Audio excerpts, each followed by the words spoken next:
Chapter 1. Damnation. Land of Fire, Forest. This was his last hope, his last chance to become a shinobi of Konohagakure no, so he needed to do this, to learn a jutsu from this damned scroll he had been assigned to take by his academy teacher, Mizuki. He had failed the genin graduation exam 3 times, each time because of one jutsu that he just couldn't get right no matter what he tried. His name was Uzumaki Naruto, and he was the Jinchuriki, the most powerful of the Biju, the Kyuubi no Yoko. Okay, let's see. The first jutsu is Tajukage Bunshinan Jutsu, and then a summoning contract. Hand seals are its asking for my signature in blood, okay? Naruto though with a shrug, and bit his thumb. He quickly signed the contract inside, and smiled. Got it now for the Tajukage Bunshinan Jutsu. 3 hours later Uruka jumped down into the clearing, as Naruto sat panting on the ground, clearly out of breath. About time, nosebleed, I found you. Naruto spoke with a grin. No you fool. I found you. Uruka shouted anger. Hey, I guess you have got me. Too bad you were so fast. I've only memorized 2 jutsu, Naruto said as he scratched the back of his neck. You look exhausted, what the hell have you been doing? Uruka asked, confused at seeing his state. Wait until I show you. I never dreamed some of the jutsu in this thing are amazing, Naruto said cheerfully. If I show you I've mastered these jutsu, then you'll let me pass, right? Who told you that? Uruka asked, confused. Mizuki-sensei said, if I learn a jutsu from the scroll then you'll let me graduate, Naruto replied with a smile. Mizuki? Uruka's eyes widened in surprise, and he turned quickly. He pushed the blonde out of the way before being bombarded by a volley of shuriken. I'm impressed that you figured out where to go, Mizuki commented as he dropped down in complete combat gear. Now I understand, Uruka grunted out as he held his now bleeding side. The scroll, Naruto, give it to me, Mizuki demanded. What is this? Naruto asked in surprise and a little fear. Don't let him have it, Naruto. Protect that scroll with your life. Uruka shouted to him as he kept his eyes set on the traitorous tuning. It's more dangerous than you can imagine. It holds the record of all ninjutsu and kinjutsu known by Konoha. Mizuki used you because he wants it for himself. Naruto, even if you've read it, it will still be meaningless. I can show you what it means, Mizuki offered with a smirk. Shut up. Uruka shouted with rising fear. There is no way Mizuki would. Naruto, do you know what really happened 12 years ago when the Kyuubi no Yoko was defeated, don't you? Mizuki asked with a widening smirk. Mizuki, stop. Don't. Uruka shouted, not thoroughly afraid of what was coming. Since the incident, the people of our village have been bound by the highest decree, Mizuki continued unaffected. What are you talking about? Naruto asked as he felt his throat going dry. You wouldn't remember because the decree was that everyone would know except you. Mizuki was now openly grinning from ear to ear. Why not me? Naruto stammered out. Because you're the Kyuubi no Yoko. Mizuki shouted with glee. Naruto stood still, not knowing what to do. What? You're the Kyuubi, the monster which assaulted and rampaged through Konoha 12 years ago until finally you were defeated and bound to your current form by our beloved Yandeng Hawkish. Mizuki continued. Stop it. Uruka shouted to the traitor. Since then, you've been made a fool of by everyone in the village. Didn't you ever think it was strange? To be despised everywhere you went. You killed Uruka's parents too. If he were honest, even noble Uruka would admit he hates you too. Mizuki yelled as he spun his fun shuriken in hand. No one will ever accept you. That scroll you now carry was the key to your ceiling. Demon. He threw it towards the blonde. Uruka jumped in the way and the shuriken pierced his back. Foolish Uruka. Why? Naruto asked as he looked up at his former teacher's face. Forgive me, Uruka said tearfully. If I'd been a better teacher, a better person, then maybe it wouldn't have come to this. Naruto dashed away into the trees a moment later. Naruto. He called after the boy. It's over, Uruka, goodbye old friend, Mizuki said as he slashed down with a kunai, and blood started to pour onto the unforgiving ground. Got to get away, must get away, Naruto thought as he cast a glance behind him. Naruto. Came the shot and he saw Uruka jumping beside him. Give me the scroll. It's what Mizuki's after. You're the Kyuubi no Yoko. Naruto turned quickly and slammed his full weight into Uruka, forcing them both to drop to the ground. You, Uruka rasped up as he tried to get to his feet. What's wrong, Naruto? He asked before his illusion dropped, signifying it was Mizuki instead. How did you know I wasn't Uruka? He demanded. I didn't. Naruto chuckled and leaned against a tree. But Uruka-sensei told me to guard this scroll, and that is exactly what I intend to do. So noble, why? Don't you want the power? You and I are the same, Naruto. We both want something. Give me the scroll, and I will give you whatever you desire, Mizuki said as he held out his hand. Not a chance, Naruto shot back. I'm nothing like you, Mizuki-team. The traitor looked at him in disgust, then say goodbye, Demon Fox.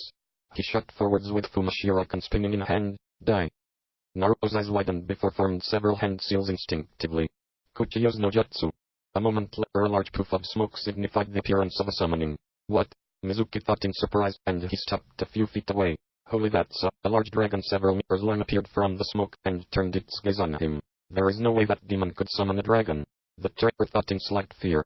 This boy, it's been a while since I was last summoned. I shall test his worthiness later, but for now I'm hungry and I certainly smell a desirable meal. Prepare to die, mortal. The dragon's menacing voice spoke before his head shot forward. No.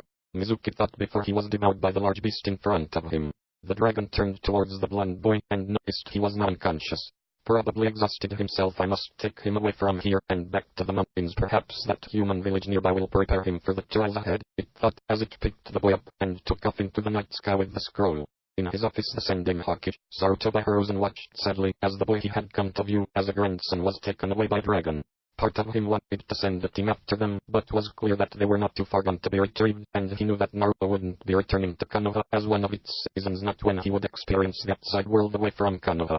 There was the fact that he now knew he was the Kyūbijin Chiuriki, and with the way he was told it wouldn't be pretty if he were to turn his angered gaze on Konoha. Without knowledge of the dragon's destination, Konoha couldn't send anyone to look for the boy, nor the scroll, which held one of the only things that could open the seal on his stomach.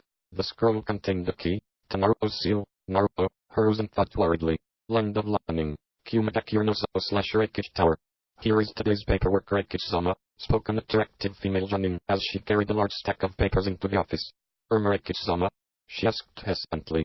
Zzz, and so the most powerful shinobi in Kumo, the Reikage killer, snored as he slept at his desk with the morning sun glaring through the window. Reikage-sama, you need to do today's paperwork. She shouted in his ear. Who? What? Where? Why? He asked frantically as he awakened. Today's paperwork, Reikage-sama, they said with a smile. It was always interesting working for this man. He was childish at times and seemed to be level-headed at others. He was a hard case sometimes, but only when it concerned his younger brother and Slasher, the previous Reikage's granddaughter. After the sending Reikage passed away with young Yujio's parents, he had basically become the girl's adoptive father, and he loved her as the daughter he never had. Speaking of which, he still needed to sort out her team for when she graduated later today. At this rate, her team would be missing 2 members. He already had a sensei picked up, his own brother, since he was the Hachibajin Chiuriki. If worse came to worse, then he would have Kuroba take her as his apprentice. Reikage-sama? His aide asked hesitantly. What is it? He said, as he turned serious at her sudden withdrawn look. He turned to where she was pointing, and his eyes widened slightly. That's a dragon. What the fuck is a dragon doing outside my window? Indeed it was. The massive creature came to a stop just outside of the window and set a small blonde child down on the balcony with a scroll attached to his back. It took one look at the Reikage and then disappeared in a puff of smoke, signifying it was a summoned creature. What just happened, Reikage-sama? They'd asked, unsure. He looked over the boy and the scroll on his back. That scroll is definitely the forbidden scroll of sealing created by the Shadai Hokage, but that would mean he's from Konoha, so why did that dragon bring him here?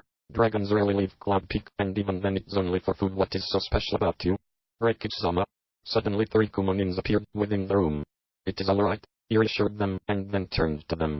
Samui, Karui, Amoi, take this boy to the hospital immediately, and contact me the moment he wakes up. Also check if there is anything strange about him.